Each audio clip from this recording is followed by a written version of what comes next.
Hello and welcome to my channel. I am Stephanie. This is the week 7, February the 9th through the 15th weekly wrap up.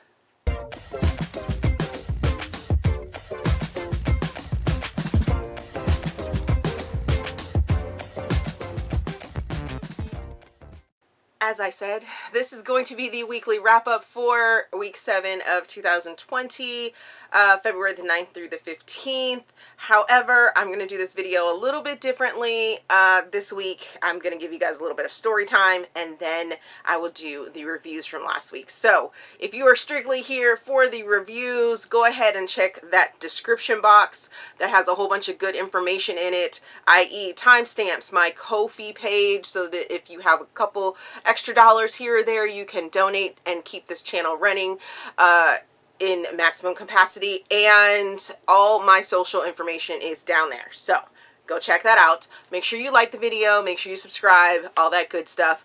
But let's get into the story time. So as you guys know, last week I told you I started a new job.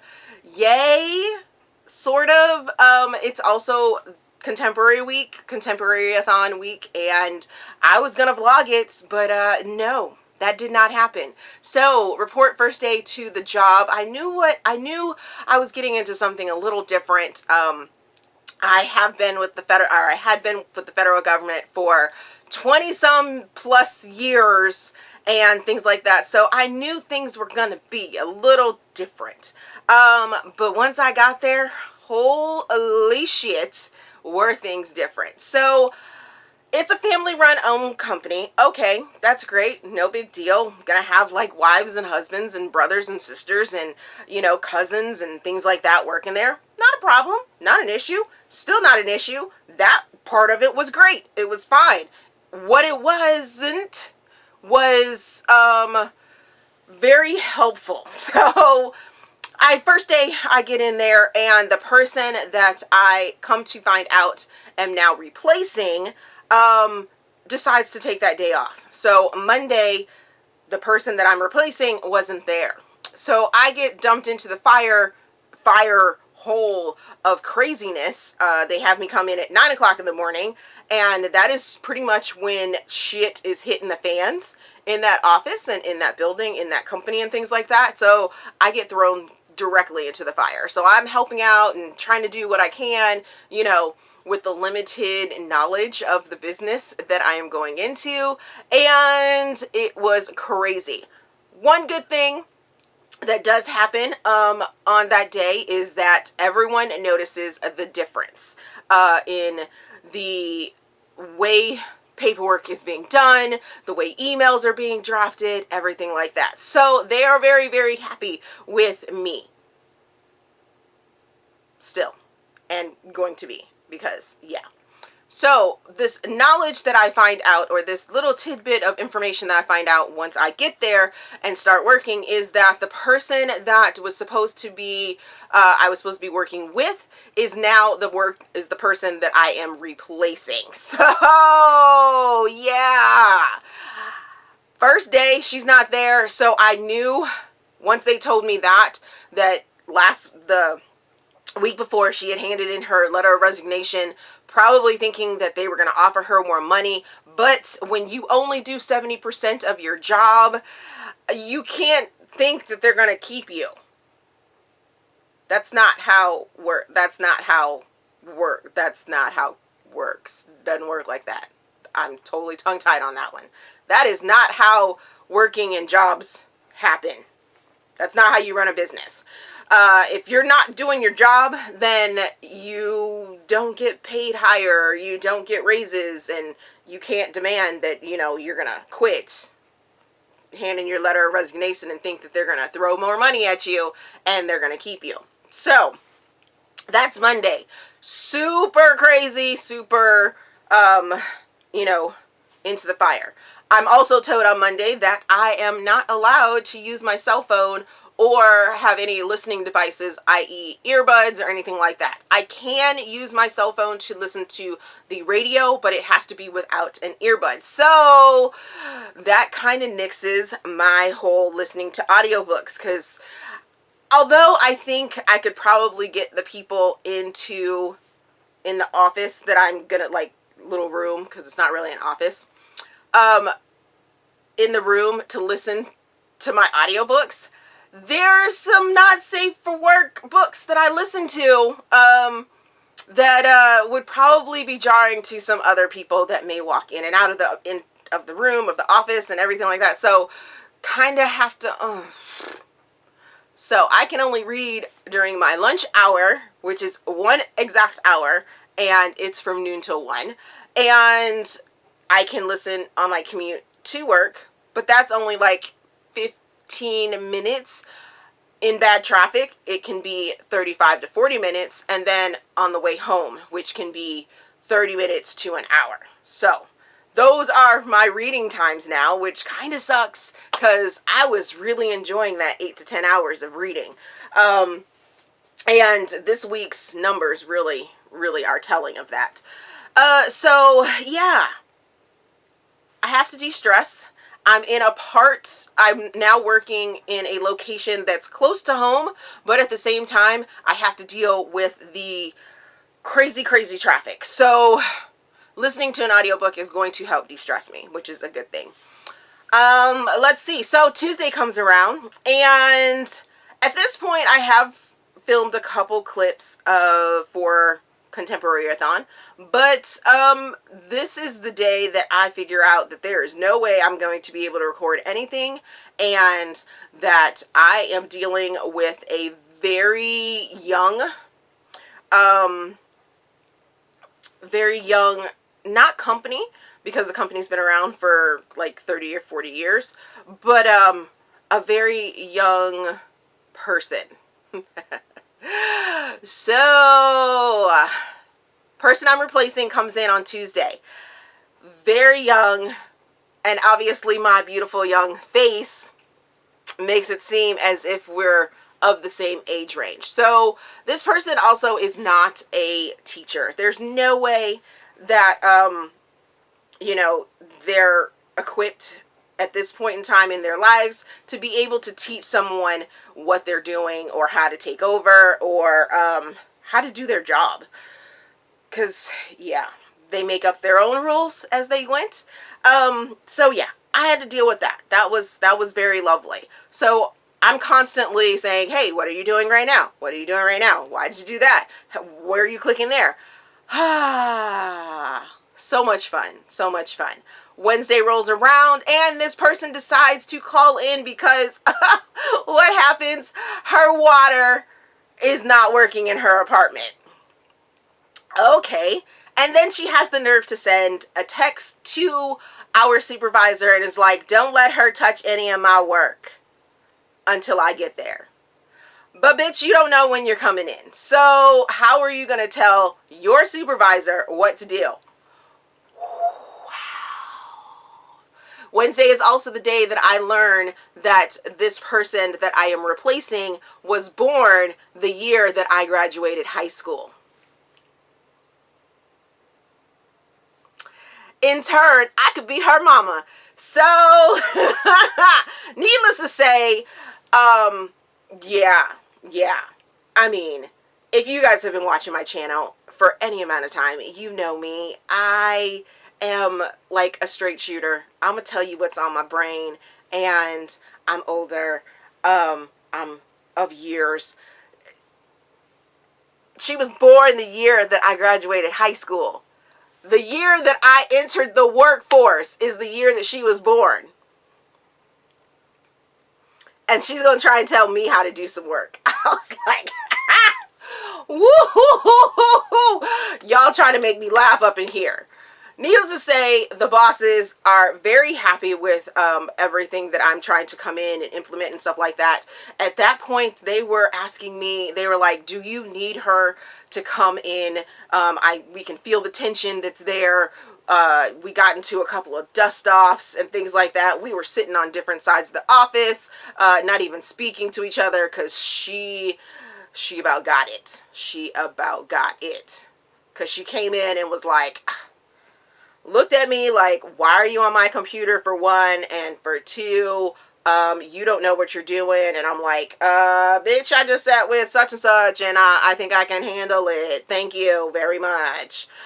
And come to find out, the company is not as computer savvy as I am used to. I'm used to going in, opening up Outlook, and having all of my email addresses all interconnected. If I need to find someone's email address, and they work in the company, I just type in a name, type things. No, that's not what's going on here. I actually have to physically type in every single person's email address, or do an add to my Outlook contacts type thing. There's no global system. And trying to explain that to this 23-year-old was absolutely hilarious, because, she just thought her shit was like the bomb. And no boo, it's not. And I have more knowledge in my head than you will have for the next 20 years, because that's how many years of freaking work experience I have. She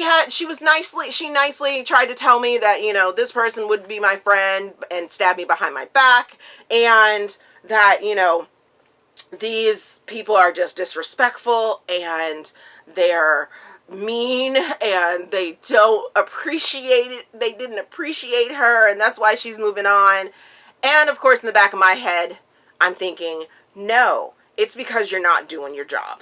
So that was my week this week. I did manage to read 7 books. So let's get into those last week reads right now. So the first book that I finished last week was Tangle, which was Dogwood Lane number 2 by Adriana Locke. I place this in New Adult. I give it 4 stars. I give it 2 Steam fans. I listened to it as an audiobook. This book is so slow burn that it almost drove me a little bit crazy. So it's friends with benefits, and then, it turns into something more. Haley is the nanny for the little girl and cousin of one of the characters from book number 1, and this is sort of her story. She has a bad breakup, and she has sort of sworn off men and dating and all that other good stuff.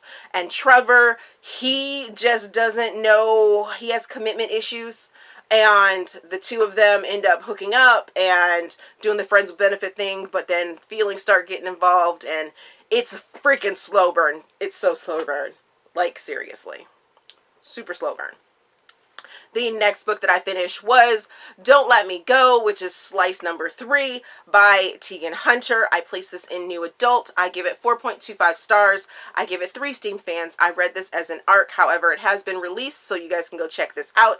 I read it for Contemporary-a-thon, for read a book that another creator enjoyed, and I am shouting out Shelby Taggart. She enjoyed this book as well as I did, and this is a single father who hires a nanny after they have had a one-night stand, and they take the time to sort of get to know each other. So our characters are Porter and Dory. Lots of fun, punny references to Finding Nemo for Dory and Miss Fishy, and it was so cute, so sweet, had some sexiness to it. It definitely, you could feel the emotions between the two characters and the connection between the characters, and I really loved it. It is a workplace romance and damaged childhood for both characters, as a matter of fact. The next book that I finished was Fated by Stephs Rose. I placed this in Contemporary Novella. I give this book 2.5 stars. I give it 1 Steam fan. I read it from the podcast of Read Me Romance. Read Me Romance. And this is a second chance romance where Patrick and Ariana, Patrick is a single dad, and Ariana is the, school teacher in which he ends up getting his kid enrolled in. I didn't feel their chemistry, and it really kind of played back on that. We fell out of each other's orbit, but then we come back together, and I just, it didn't do anything for me, at all, whatsoever. The next book that I finished was Lost Girl, Rosewood Realm number 2 by D. Garcia. I placed this in Paranormal romance fantasy, and I give it 4.25 stars. I give it 3 Steam fans. I read this as an arc. However, it did release last week, so you guys can go check this one out as well. This book follows Wendy and Tavi. Wendy was brought back and kidnapped by Tinksley and Hook, brought back from the real world back to Rosewood Realm, and this is her sort of story after she got there, and she's having some very bad nightmares and things like that. Tavi is the alpha wolf of the realm, and yeah, I like them together. There is content warning and trigger warnings for miscarriage, for women's choice issues, and murder, kidnap, I think I said all those before. Also, I read this for Contemporary-a-thon for hard-hitting and dark category. So yeah, I enjoyed it, but I did feel that some of those content warnings were a little overwhelming, but at the same time, I loved getting to know Wendy and Tavi, and I look forward to the next story even more because, ooh, it's Tiger Lily, and I'm like really intrigued by Tiger Lily. I was intrigued by her in the first book, and now I'm intrigued by her in this book as well, and I can't wait to, for fall of 2020 to get her story. The next book that I finished was Would Like to Meet by Rachel Winters. I placed this in new adult. I give it 4.25 stars. I give it 1 Steam fan. I read this as an arc, and this is a book that I've been trying to read from NetGalley for a long time. This is out already, so you guys can go check it out. I read it for Contemporary-a-thon for the illustrated cover, and this is sort of a love triangle rom-com. It throws in every single meet cute that you could possibly think of from movies, from books, from all of that jazz and things into this book, and it starts off really fun and cute and lovely. I kept reading because I wanted to know who she ended up with in the end. So Evie is our female character. She is a production film assistant, but she wants to be an agent, and her freaking boss is a jerk and puts her in all these different predicaments, and she has to babysit this writer named Ezra. Ezra is sort of stalling. He is looking for his next big thing. So when she pitches to him, or they pitch that they want him to write a rom-com with meet cutes and things like that, she starts doing all this research and starts putting herself into these situations where she's acting out these meet cutes that we absolutely love in rom-com from the movies. So yeah. It's really cute, and it really kept me engaged because I probably should have DNF'd this, but by the end of it, I was invested, and I liked the ending of it and how everything ended up playing out. So, yes. The next book that I finished was The Right Escape by Charish Reid. I placed this in contemporary. This is a Black author. I give it 4.25 stars.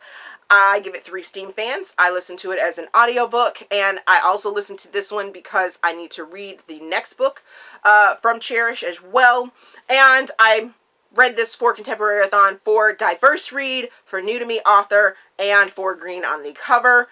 This book follows Antonia and Aiden. Antonia is a literary editor, and she ends up losing her job, losing her fiance after she finds out that he's cheating on her, and in turn she decides to go ahead and take her honeymoon trip over in Ireland and just does it on her own.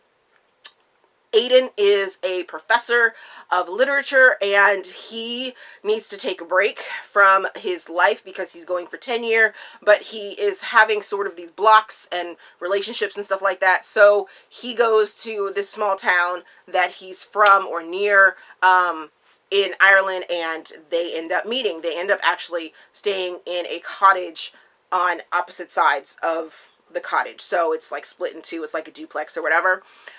So they start this sort of friendship turned sexual tension. I really enjoyed it. I think I would have enjoyed it a little bit more because I listened to the audiobook if there had been a male Irish accented narrator with it, because I couldn't feel the distinction of our female character Antonia and Aiden as our male character. There was some sort of Irish lilt that was sort of given, but I think it would have been more impactful if the narrator had been Irish and male, because then it would have felt a little bit more. I did love the parts where Antonia was voiced.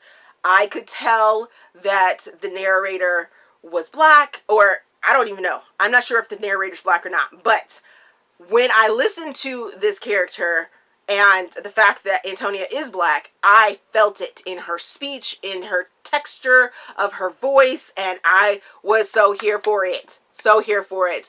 And the writing was absolutely amazing. Charish ended up throwing in some historical and I guess educational facts and things like that about Irish culture and about African American culture and things like that into this love story, and I was here for it. And you guys know I'm not usually about having those two things mixed, but this did a really, really balanced and beautiful job of texturizing and, you know, making the information that was input into the story relevant, and it was phenomenal. I can't wait to get to the next one, because I think the next story is about her sister, and I want to know. I need to know. And then the final book that I read last week was Owned, which is Decadence After Dark, #1 by M. Never. I'm placing this in erotica. I give this book 2 stars. I give it 5 Steam fans only because it is 237 pages of sex scene after sex scene after sex scene. I swear you could take like 5 chapters maybe of this book, and the rest of the 37 chapters, I think it is all sex. And it's repetitive sex. It's not even like adventurous new sex. It's like the same sex scene written over and over and over again. I was like, really? I can't. And you guys know I am all for my dark romances, but no.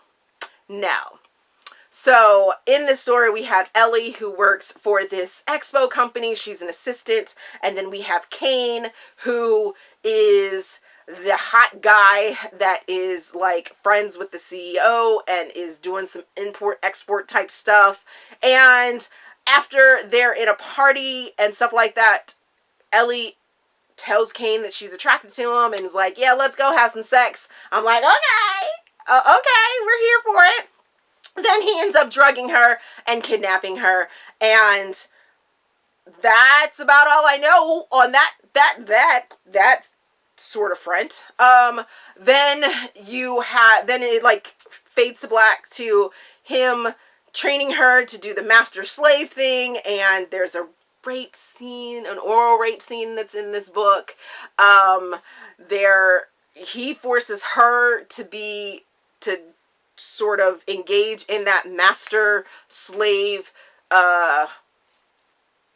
setting.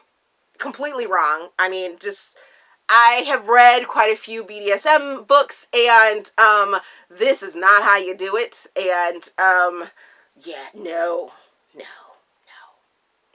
The only reason that it was given 5 Steam fans is because of how many sex scenes that were in it. It's not that they were necessarily overly like fan of myself. Ooh, that was super hot. Wow. Ooh. No. It was just like a porn book, really. And they weren't very good sex scenes. And then those 5 chapters, like 2 in the beginning and like 3 at the end, that sort of explain some twists and turns that end up happening. Is like, where did that come? Woo! That came out of nowhere. Like, really?